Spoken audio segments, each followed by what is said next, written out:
The air hung thick and heavy, a noxious blend of marijuana and desperation. Malik coughed, waving away the smoke that clung to him like a shroud.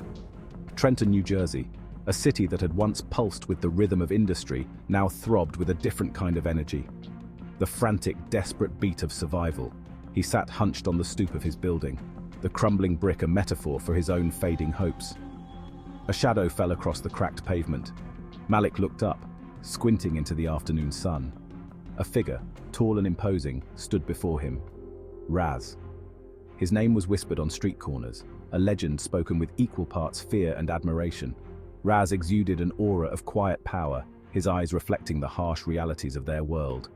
"Malik," Raz greeted, his voice a low rumble that seemed to reverberate in the silence.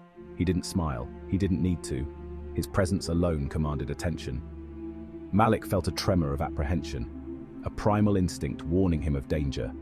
But there was something else too, a flicker of curiosity, a dangerous allure. Raz held out a hand, a wad of bills peeking from between his fingers. "There's more where this came from," he said, his gaze unwavering. "A lot more. You interested?" The question hung in the air, heavy with unspoken promises and veiled threats. Malik stared at the money, his heart pounding in his chest. It was more than he made in a week, more than he'd seen in months. Malik's fingers itched with a mixture of fear and desire. He'd heard the stories, whispers of Raz's crew and their illicit dealings, drugs, money laundering, protection. The whispers were laced with fear, but also with a grudging respect. These guys were good, the best in Trenton's murky underworld. He glanced at the worn photo tucked in his pocket. His mother, her eyes crinkled with laughter, an arm slung around a younger, happier Malik. She had dreamed of a different life for him, a life beyond the boarded-up windows and the constant threat of violence that permeated their neighborhood. College, a career, a future. Dreams that felt as distant as the stars. Raz's offer was a dangerous temptation, a shortcut to a life he craved but couldn't afford. He could practically taste it, the freedom from financial worries, the ability to finally provide for himself, maybe even make his mother proud.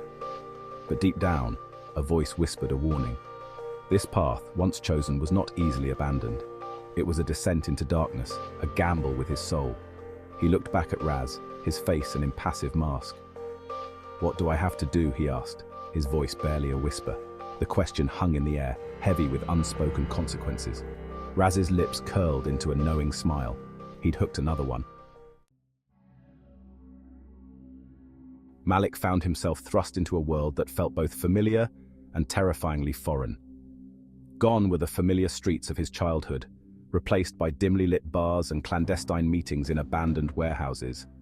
The air thrummed with a nervous energy, a constant undercurrent of danger that left him feeling perpetually on edge. Raz, as if sensing his unease, took him under his wing. He introduced him to the crew, a motley assortment of hardened criminals and desperate souls, all seeking an escape from their circumstances. There was Big Tony, his imposing frame a testament to his reputation as an enforcer. Slim Jim, a wiry, nervous man whose nimble fingers could crack a safe faster than you could say, "Open sesame."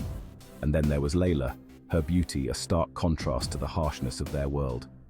Her eyes, however, held the same jaded wisdom that Malik was beginning to see in all of them.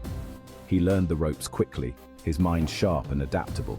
He ran errands, delivered packages, always careful not to ask too many questions. The money, as promised, flowed freely. He sent a portion to his mother, making up stories about a new job, a promotion. He couldn't bring himself to tell her the truth, to shatter the illusion of hope he was so carefully constructing. The guilt gnawed at him, a constant companion to his newfound wealth. He tried to ignore it, to bury himself in the adrenaline rush of their illicit activities. But the faces of the people he encountered, the desperate addicts, the terrified shop owners forced to pay protection money, haunted his dreams.